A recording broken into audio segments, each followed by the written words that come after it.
pakai ini aja. Nggak apa-apa lah.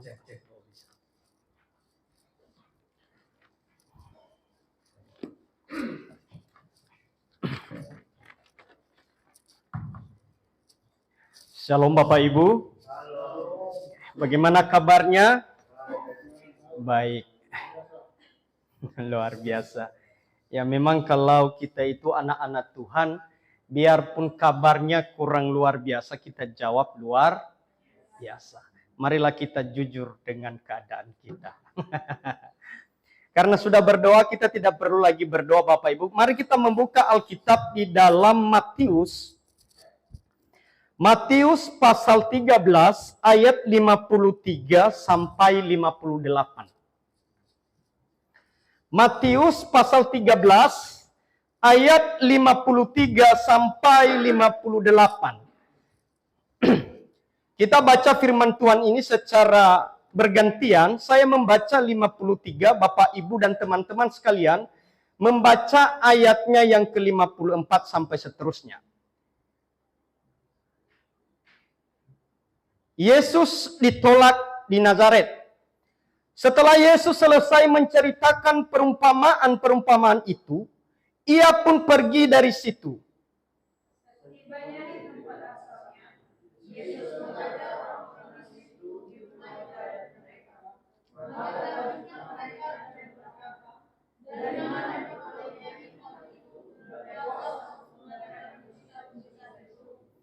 Bukankah ia ini anak tukang kayu? Bukankah ibunya bernama Maria dan saudara-saudaranya Yakobus, Yusuf, Simon, dan Yudas?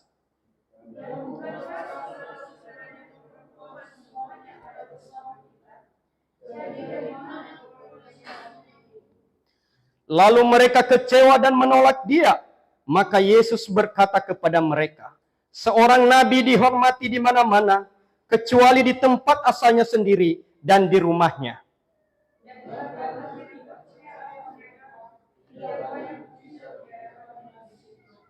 Amin. Bapak Ibu yang terkasih di dalam nama Tuhan Yesus, tema kita pada sore hari ini, kecewa kepada Tuhan Yesus. Temanya kurang bagus ya, kecewa kepada Tuhan Yesus. Di sini ada yang pernah kecewa kepada Tuhan? Oke, kalau tidak ada, pernah nggak kecewa kepada suami? Pernah nggak kecewa kepada istri? Atau kepada anak, atau kepada pacar, atau kepada teman? Kalau ada di sini yang tidak pernah kecewa, semua pernah kecewa? Kalau kecewa itu sebenarnya ada sesuatu kan? Ada sesuatu yang mengakibatkan sehingga kita kecewa. Kalau menurut KBBI, kecewa itu kecil hati, perasaan tidak puas, tidak sesuai harapan atau keinginan. Tetapi kalau kita melihat teks ini, Bapak Ibu, cukup jelas, banyak pengkhotbah menceritakannya, tapi ada beberapa apa yang mereka sampaikan itu saya kurang setuju. Kenapa mereka menolak Yesus? Mereka menolak pengajaran Yesus. Mereka tidak menolak Yesus. Mereka tidak menolak pengajaran Yesus. Kalau kita melihat teks ini. Tetapi mereka kecewa. Dan kita melihat nanti. Kenapa sih mereka kecewa? Itu Bapak Ibu. Kenapa mereka kecewa kepada Tuhan Yesus? Bapak Ibu, dalam konteks ini, orang-orang ini tidak kecewa dengan pengajaran Tuhan. Justru di ayat 54 mereka kagum. Firman Tuhan berkata ayat 54, setibanya di tempat asalnya, Yesus mengajar orang-orang di situ di rumah ibadat mereka, maka takjublah mereka dan berkata, dari mana diperolehnya hikmat itu dan kuasa untuk mengadakan mujizat-mujizat itu. Artinya mereka takjub dengan pengajaran Tuhan Yesus. Memang konteksnya ini Tuhan Yesus waktu itu dia pulang kampung. Tapi ketika dia sampai, dia mengajar, dia menyampaikan firman Tuhan. Dan orang-orang pada waktu itu mereka takjub. Bukan menolak firman Tuhan. Tetapi kenapa mereka kecewa? Seperti tema kita, kecewa kepada Tuhan Yesus. Bukan karena firman, bukan karena pribadi Tuhan Yesus. Tapi kalau kita melihat teks ini, ayat 55 sampai 56 menjelaskan, mereka kecewa status sosial daripada Tuhan Yesus. Tidak kecewa dengan pengajaran, tetapi mereka kecewa tentang status sosial Tuhan Yesus. Karena Tuhan Yesus itu bukan keluarga bangsawan, bukan dia dari orang kaya atau keturunan raja, tidak. Tetapi firman Tuhan berkata mereka kecewa karena mereka tahu bahwa dia itu adalah keturunan Yusuf, anak tukang kayu. Perhatikan Bapak Ibu. Ini yang harus menjadi pelajaran bagi kita. Ini menjadi pelajaran. Dan itu sebenarnya masih relevan sekarang Bapak Ibu. Maaf kata Bapak Ibu, kalau Anda seorang kita ini hamba Tuhan sekalipun kita doktor, tapi kalau kita tidak status sosialnya bagus, kita nggak kaya, nggak akan dipakai di gereja-gereja besar. Nggak akan dipakai Bapak Ibu. Sama seperti orang ini, mereka melihat itu status sosial. Oh, hebat dia. Tetapi dia itu loh anak orang tukang kayu. Kita tahu saudaranya, bahkan anak-anak perempuan, saudara-saudara perempuannya bekerja dengan kita. Ada di tempat kita bekerja. Kita tahu. Sehingga mereka menolak dan Tuhan Yesus itu ditolak. Bukan karena pribadinya, bukan karena pengajarannya, tetapi karena status sosialnya. Karena status sosialnya, karena dia lahir. Dan Tuhan datang dari keluarga, bukan dari keluarga orang kaya, bukan dari keturunan raja atau bangsawan, tetapi dari keturunan, firman Tuhan berkata, tukang kayu, Yusuf. Bapak Ibu, pernah saya bergabung di salah satu gereja, saya nggak sebut namanya karena ini masuk di YouTube Bapak Ibu ya, nggak enak. Ya, ada kalau nggak salah 9 atau 10 kami waktu itu hamba-hamba Tuhan. Maksudnya itu jebolan dari teologi. Tapi di antara itu semua Bapak Ibu, hanya saya yang dipercayakan pelayanan untuk WL di hari Minggu, ibadah umum. Yang lain di mana? Kalau perempuannya Bapak Ibu dijadikan tukang masak, bersihkan gereja. Tapi yang melayani di mimbar siapa? Maaf kata, anak-anak orang kaya. Mereka yang bisa mendukung pelayanan. Maaf kata, sekalipun mereka gonta-ganti pacar, tak pelayanan. Kenapa yang dilihat lagi itu? Dibilang, oh itu lulusan teologi. Nggak punya apa-apa. Apa yang diberikan kepada gereja itu? Karena cara pandang mereka melihat pelayanan itu adalah tentang status sosial. Bukan bagaimana pelayanan itu memuliakan Tuhan. Dan pernah saya ngomong kepada Pak Gembala waktu itu. Karena kami harus jam 5 pagi berdoa bersama. Kami berdoa bersama Bapak Ibu. Tetapi ironisnya mereka tidak dipercayakan pelayanan. Jangankan jadi WL seperti Bung tadi. Sekolah minggu aja nggak dipercayakan. Menyedihkan tidak? Kenapa mereka tidak dipercayakan? Karena dianggap mereka nggak punya apa-apa. Dari sekolah teologi dibiayai. Cara pandang inilah yang membuat gereja-gereja saat ini lebih mempercayakan orang, maaf kata, sekalipun hidupnya kaca balau di luar, yang penting bisa dukung gereja dengan uangnya, anaknya akan dipercayakan. Sekalipun sebenarnya di depannya adalah harus orang yang sungguh-sungguh berdoa dan suci. Tidak ada orang suci, tapi minimal punya keintiman dengan Tuhan, itu yang bisa melayani. Tapi itu ditiadakan. Demi namanya apa? Uang. Demi namanya status sosial. Bapak Ibu bersyukur di sini. Yang melayani semua dari hamba-hamba Tuhan dari Jebolan Teologi. Bapak Ibu. Pak Gembala nggak pernah lihat apa statusmu, dari mana kamu. Enggak. Mari kita sama-sama melayani. Tapi kalau di gereja besar Bapak Ibu, mohon maaf. Anda tidak terhitung.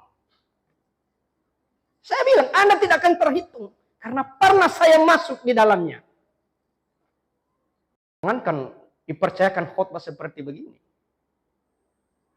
WL aja belum tentu Bapak Ibu, teman-teman bisa masuk. Kenapa? Sama seperti sekalipun engkau dari teologi, engkau memahami firman Tuhan, tetapi ketika orang yang ada di gereja itu memandang bahwa pelayanan itu adalah bukan masalah roh dan jiwa, tetapi masalah apa? Dia dari keluarga siapa? Dia pakai baju apa? Bermerek atau tidak? Dan ini terbukti Bapak Ibu saat ini, dan itu yang terjadi. Sekarang sehingga begini, kalau di gereja si A itu kalau mau pelayan wajib pakai mobil ini. Iya. Wajib pakai mobil Bapak Ibu, kalau enggak jemaat itu akan pandang kamu sebelah mata. Apakah udah benar pelayanan seperti begini? Enggak. Kenapa terjadi itu Bapak Ibu? Nggak usah berkecil hati. Yesus juga dibuat seperti begitu. Dia itu anak tukang kayu. Sehingga mereka kecewa dan menolak dia. Bukan karena pengajarannya, tetapi karena status sosial. Teman-teman pernah alami? Pernah? Pernah. Ada yang ngaku pernah. Kalau yang belum pernah, kuatkanlah hati. Dan ketika engkau keluar dari sekolah teologi, Anda akan gabung gereja, belum tentu langsung dipercayakan pelayanan kepada teman-teman. Dan jangan berkecil hati. Kenapa? Karena gereja saat ini, mereka itu tidak memandang. Dia ini hidup, udah dibina dari sekolah teologi, nggak melihat. Apakah Anda punya uang atau tidak? Anda pakai mobil apa atau tidak? Saya baru-baru ini Bapak Ibu, tapi saya nggak cerita gereja mana. Baru bergabung semua langsung dipercayakan pelayanan. Kenapa? Karena dia punya mobil, bisa bantu pelayanan dengan keuangannya. Tapi anak-anak sekolah teologi, maaf, Anda di sana aja dulu. Datang, tetap datang, tetapi nggak dipercayakan. Cuma dalam hatiku, saya juga dipercayakan. Mungkin ya nggak tahu kenapa saya dipercayakan, tapi anak-anak sekolah teologi lain nggak ada dipercayakan. Sampai saya sedih. Tapi saya nggak mau ngomong. Kenapa? Karena saya tidak bergabung dengan gereja itu. Tapi kadang-kadang saya diminta pelayanan. Itu Bapak Ibu, di sini status sosial. Itu ayat saya membaca Bapak Ibu, ayat 55 itu sangat menyedihkan sebenarnya. Bukankah ia ini anak tukang kayu? Bukankah ibunya bernama Maria dan saudara-saudaranya Yakobus, Yusuf, Simon dan Yudas? Ayat 56 cukup jelas. Dan bukankah saudara-saudaranya perempuan semuanya ada bersama kita? Jadi dari mana diperolehnya semua itu? Lalu mereka kecewa kepada Tuhan. Ketika dia melihat yang menyampaikan berita itu, firman Tuhan itu adalah bukan orang yang status sosialnya tinggi, bukan dari keluarga bangsawan, tetapi melainkan dari keturunan atau dari garis keturunan orang biasa. Bapak Ibu, kita harus belajar. Bukan karena saya belajar dari gereja Katolik. Belajar kita dari gereja Katolik Bapak Ibu. Bukan karena saya dari gereja Katolik ya. Memang saya dari gereja Katolik. Papa mamaku, adik-adikku semua Katolik. Hanya 2 kami yang masuk Kristen. Sebenarnya Katolik itu Kristen Katolik. Tapi dia nggak pakai lagi Kristen, tapi Katolik. Kita belajar kenapa para romo itu atau para pastor itu Bapak Ibu. Nggak ada yang kaya, nggak ada yang miskin. Nggak ada yang tidak makan. Pernah saya di tempat adik saya Simon, karena Simon itu tinggal di paroki. Di tempat Romo Agus. Kalau namanya Romo atau pastor, imam Katolik, tidak ada yang kaya, tidak ada yang miskin. Disediakan makan mereka kayak orang asrama Bapak Ibu. Di masa pagi udah ada yang tukang disediakan di situ. Selesai mereka doang makan. Pulang siang disediakan, udah ada ruang makannya. Sehingga nggak ada yang lihat itu. Dia pakai mobil mewah, rumah mewah, nggak ada. Tetapi semua jemaat itu hormat kepada namanya Romo dan Pastor. Tetapi maaf kata Bapak, kalau di Kristen dilihat pendetanya kaya atau tidak. Pendetanya terkenal atau tidak. Kalau tidak terkenal, Jangankan bersama pendeta, jemaat aja nggak dia anggap itu pendeta. Nggak dia anggap. Apa yang salah di sini Bapak Ibu? Teman-teman, itu adalah cara pandang tentang pelayanan. Wajib anak-anak sekolah teologi mengangkat teks ini Bapak Ibu sebagai judul skripsi. Kekecewaan menurut Matius pasal 13 ayat 53 sampai 58 dan relevansinya bagi gereja Syiah dalam pelayanan. Bagus. Kenapa? Supaya tahu gereja itu bagaimana cara pandang mereka kepada hamba Tuhan. Bagus Bapak Ibu. Kalau di sini saya percaya, ya mungkin karena kita di sini ya nggak ada orang yang wow begitu ya. Kita orang ya sama semua. Kita saling menghargai. Tapi kalau apa itu Bapak gereja besar saya singgung tadi itu kelihatan sekali. Itu ada apa kelompok-kelompoknya. Ya. Pernah dulu saya diundang di salah satu persekutuan Bapak Ibu ya. Orang kaya tapi banyak ibu-ibu di Surabaya ini. Hanya saya sekali diundang. Waktu itu saya masih di GBI Miracle of God. Habis itu nggak pernah diundang saya. Karena saya tanya sama supirnya itu, ditanya sama saya, lu Bapak naik apa tadi? Sebenarnya saya naik motor. Oh, di sini Pak, nggak ada yang naik motor Pak, semua mobil. Ya motor saya di mana? Ya baru dia tuntung di sebelah di apa itu Bapak Ibu. Iya. Habis itu nggak pernah diundang saya Bapak Ibu. Iya. Memang PK-nya besar, ya besar. Iya memang. Tapi dilihat kita nggak peduli. Kenapa? Status sosial. Status sosial Bapak Ibu. Ya nggak usah karena berkecil hati. Kalau dibuat kayak begitu, Tuhan Yesus sudah duluan dilakukan kayak begitu Bapak Ibu. Ya. Ingat ya, Tuhan Yesus ditolak di kampung halamannya itu bukan karena pengajarannya, bukan mereka menolak Injil, tetapi melainkan apa? Karena status sosialnya. Karena dia bukan lahir dari keluarga orang kaya atau keturunan raja. Yang kedua Bapak Ibu, di dalam teks ini, kenapa orang-orang ini kecewa kepada Tuhan Yesus? Yang kedua, karena kebutuhan jasmani disamakan artinya dengan kebutuhan rohani. Harus kita bedakan ini Bapak Ibu. Kenapa begini? Orang-orang itu tidak bisa membedakan kebutuhan jasmani dengan kebutuhan rohani. Kebutuhan jasmani itu kita butuhkan. Tetapi tidak sama dengan kebutuhan rohani. Kenapa tidak sama? Kalau kebutuhan jasmani kita, yang kita memiliki pandangan contohnya semua di sini harus punya pakai baju yang bagus. Sepatu yang bagus. Yang datang di gereja ini harus punya mobil semua. Yang melayani juga di gereja ini adalah harus yang punya hal yang sama. Itu kalau kebutuhan jasmani, itu keinginan daging. Saya udah bilang tadi, kalau di dalam persekutuan namanya itu full gospel itu Bapak Ibu. Itu orang-orang yang usahawan. Yang pernah saya melayani itu, tapi kebanyakan ibu-ibu yang datang. Hanya beberapa bapak-bapaknya. Tapi semua saya lihat orang usahawan. Tapi yang datang di situ adalah untuk berkhotbah. Itu adalah orang kos. Kenapa saya diundang awalnya? Karena saya ketemu itu ditambah asri. Saya pelayanan bersama mereka itu di 1001 malam bagi-bagi, apa namanya itu? Bagi-bagi sembako. Tapi sembako itu bukan dari saya, dari mereka. Saya bantu mereka. Waktu itu saya yang bawa renungan, habis itu mereka kesaksian. Habis itu mereka minta saya untuk khotbah di PD mereka. Itu Bapak Ibu.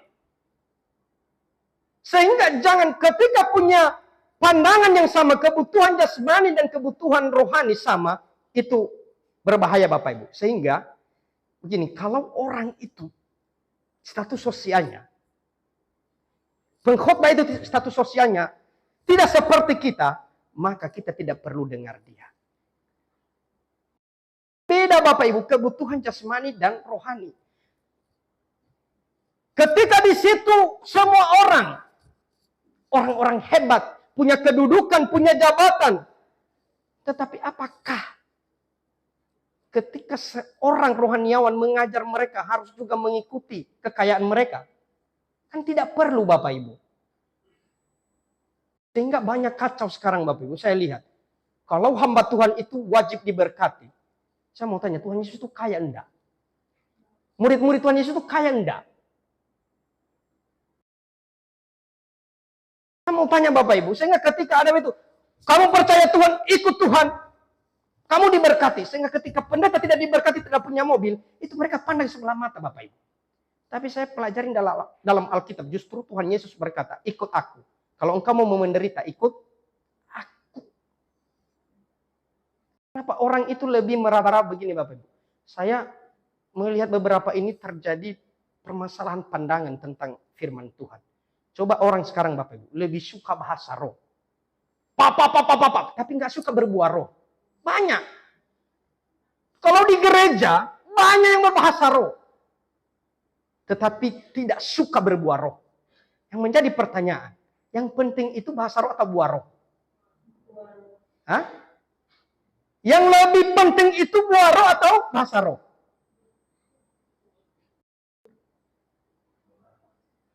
Ya buah Bapak Ibu. Bahasa itu hanya bunga. Rupanya kenapa orang itu suka berbahasa roh? Baru saya perhatikan Bapak Ibu. Ya saya itu dalam komunitas PD. Ya. Kalau namanya bahasa roh itu mantap Bapak Ibu. Tetapi pulang dari PD itu Bapak Ibu pernah bersama salah satu ya teman saya pelayanan. Kami ngopi aja ketika pulang dari PD. Tadi waktu dia dalam penyembahan. Tapi hasil saya habis itu ya saya memang apa itu ya mungkin bahasa roh begitu ya. Saya nggak mau jelekan, oke lah bahasa roh. Tetapi Bapak Ibu ketika kami diajak saya ngopi. Hanya lambat Bapak Ibu. Terus gulanya kurang. Dia marah, nggak sabar. Dalam hatiku begini. Loh. Oh, tadi hebat bahasa roh, tapi buahnya nggak ada ya. Tapi ya saya nggak ngomong begitu ya. Saya berterima kasih karena dia traktir saya. Itu aja. Oh terima kasih dalam hatiku. Jago bahasa roh tapi nggak ada buah roh. Nah itu. Orang sekarang suka berbahasa roh ya. Tetapi tidak suka berbuah roh. Kenapa? Karena bahasa roh itu dilihat orang. Hebat.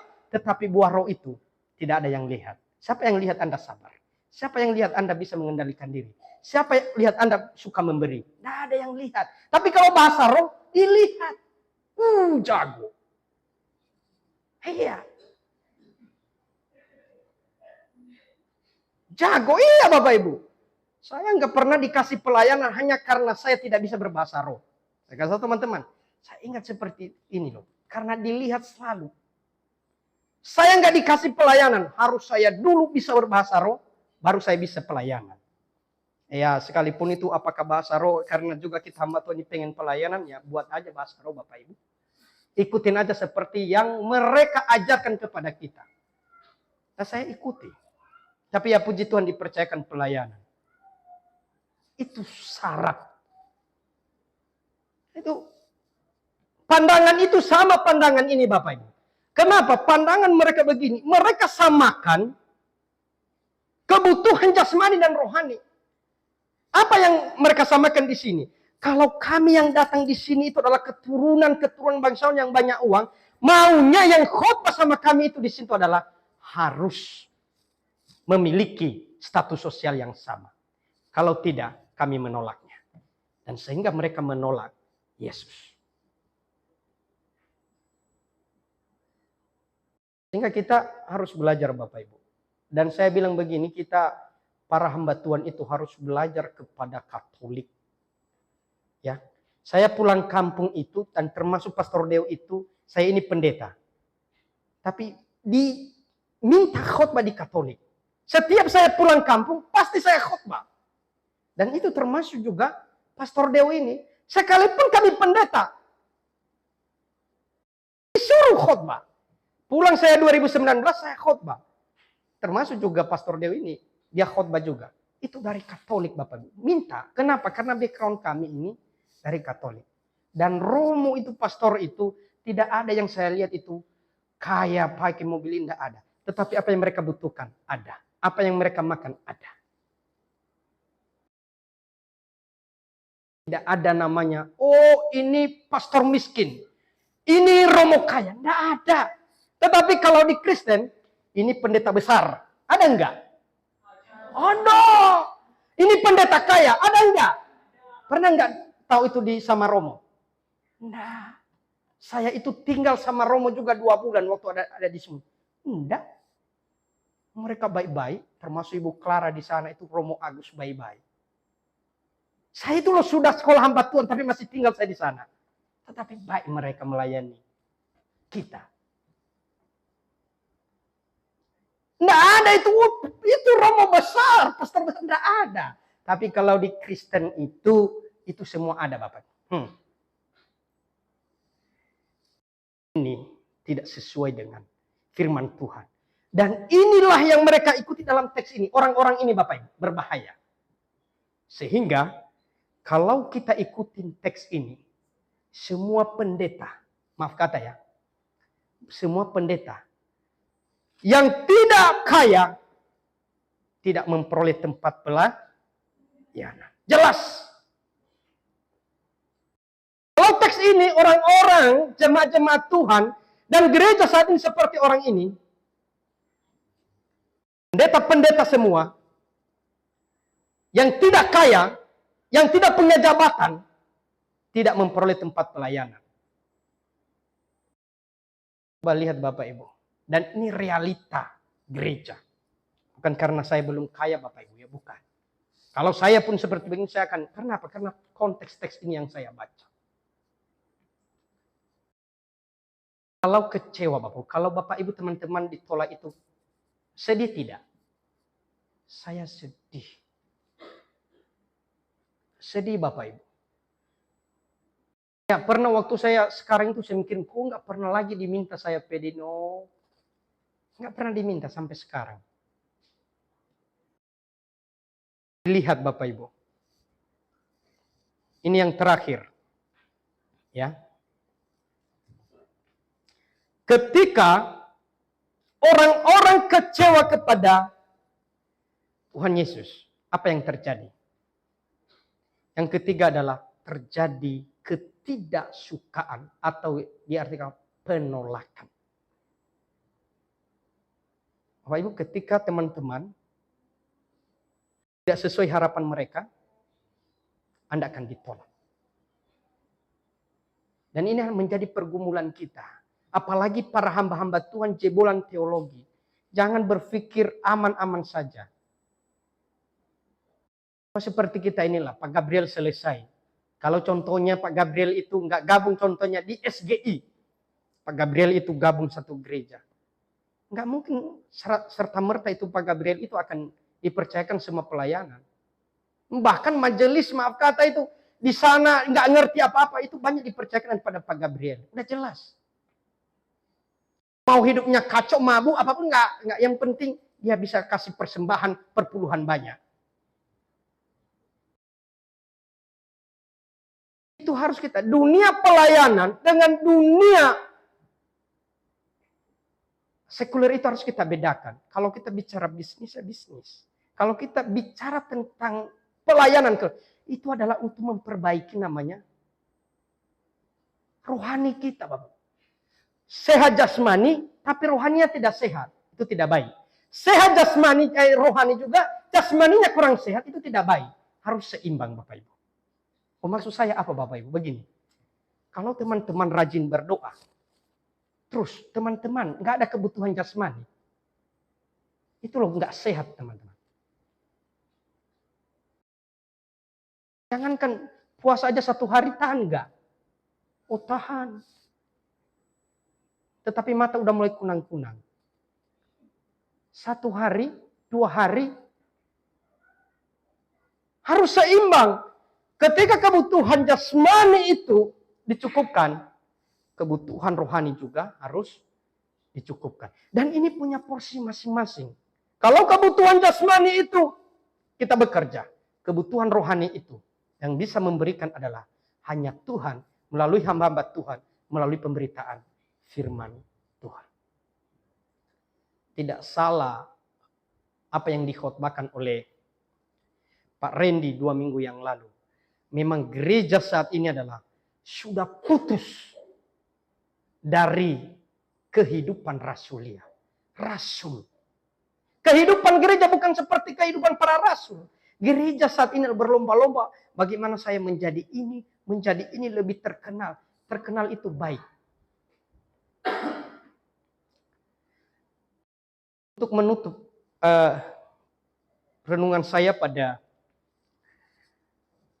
sore hari ini Bapak Ibu, saya menyampaikan kesaksian nyata. Tahun 2020 waktu COVID lagi gencar-gencar, datang seorang anak Tuhan ke kos saya. Dan saya tidak pernah mengenal anak Tuhan ini. Dan waktu itu istriku sedang mengajar di Marjid, dia datang.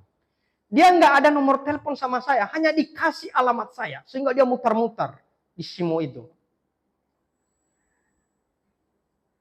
Ketika dia tanya, kenal Pastor Frans, Pastor Pendeta Frans.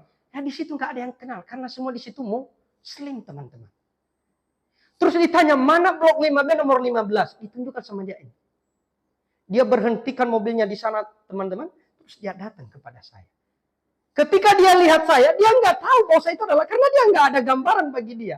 Dia tanya sama saya, Mas, saya mau tanya, di sini ada Pendeta Frans? Oh, saya bilang, saya Pak. Pakai celana pendek, saya dia kaget dia. Dia bilang, oh Bapak ya? Oh iya. Terus dia tujuannya itu bawa berkat. Dia bawa sembako itu hampir 1 mobil teman-teman. Itu bawa semua, hampir 1 mobil lah. Sehingga di kamar kami itu hampir, dia bawa beras, gula, semua bawa. Enggak kenal ini. Enggak tahu dari mana. Bisa tanya sama istriku juga waktu pulang, enggak kenal juga. Dia bilang gini sama saya. Itulah pandangan. Dan itu kalau dia dengar YouTube ini pasti dia bilang begini. Oh iya ya. Dia tanya sama saya. Kok ada pendeta ya? Hamba Tuhan tinggal di kos. Bayangkan teman. Pandangannya seperti begitu. Loh saya jawab begini. Loh, emangnya kenapa Pak? Loh, bukannya pendeta itu kan menyampaikan firman Tuhan kan pasti banyak berkatnya. Kan kata firman Tuhan kan pasti diberkati. Loh saya tanya, oh iya Pak, ya mungkin saya belum diberkati seperti begitu Pak. Minimal maunya kan hamba-hamba Tuhan besar-besar itu mengumpulkan untuk membeli rumah untuk Bapak. Saya bilang begini sama dia. Pertanyaan saya Pak hanya satu, jangan tersinggung Pak ya. Tuhan Yesus itu ada rumah enggak Pak? Kaya enggak Pak? Petrus itu ada rumah kaya enggak Pak? Dia bilang saya enggak tahu. Nah sama Pak.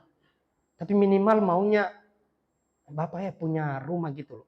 Balik begini Bapak Ibu. Ya kalau Bapak kasihan saya pengen punya rumah, ya Bapak kasih rumah sama saya. Serius tapi sambil bercanda. Dia ketawa apa katanya? Oh ya Pak saya juga masih kredit rumah. Karena pandangan mereka tentang hamba Tuhan itu kaya. Bapak Ibu. Sehingga dia sedih Bapak Ibu. Dia sedih. Terus saya bilang benar. Pak mari kita berdoa. Dia bilang. Pak Pendeta biar saya aja yang berdoa. Dia berdoa sambil menangis. Dan sampai hari ini gak pernah ketemu lagi. Iya Pak. Dan ini pengalaman hidup. Saya tidak kenal. Dan dia nggak kenal saya. Waktu saya tanya, ya Bapak Ibu. Saya tanya kepada beliau. Pak kok bisa kenal saya? Dia bilang mulut ke mulut katanya. Sehingga saya nggak punya nomor telepon Pak Ape. Hanya dia bilang alamatnya di sini. Siapa orangnya? Dia nggak kasih tahu. Tapi waktu itu Bapak Ibu, dia berkati kami cukup besar. Bukan hanya dia bawa sembako, berkat keuangan pun dia bawa. Tapi ketika waktu apa itu saya bilang gini sama dia, kalau Bapak kasihan sama saya karena saya tinggal di kos, karena saya pendeta, karena menurut Bapak pendeta itu diberkati, dan ya Bapak beliin rumah sama saya. Dia bilang, Pak mohon maaf, saya juga masih kredit rumah. Ya itulah Bapak itu. Saya bercanda sama dia sekalipun dijawab dengan serius. Kenapa? Pandangan ini harus diubah. Mungkin di dalam gerejanya Bapak Ibu, hamba Tuhan itu diberkati. Sehingga dia punya pandangan, kok ada pendeta yang tinggal di kos. Nah itu. Kenapa? Karena pengajaran saat ini adalah berkat, berkat, berkat. Ketika tidak diberkati, kecewa. Kalau teks ini bukan karena tidak diberkati mereka, tetapi karena mereka kecewa terhadap status sosial daripada Tuhan Yesus. Mari kita berdoa.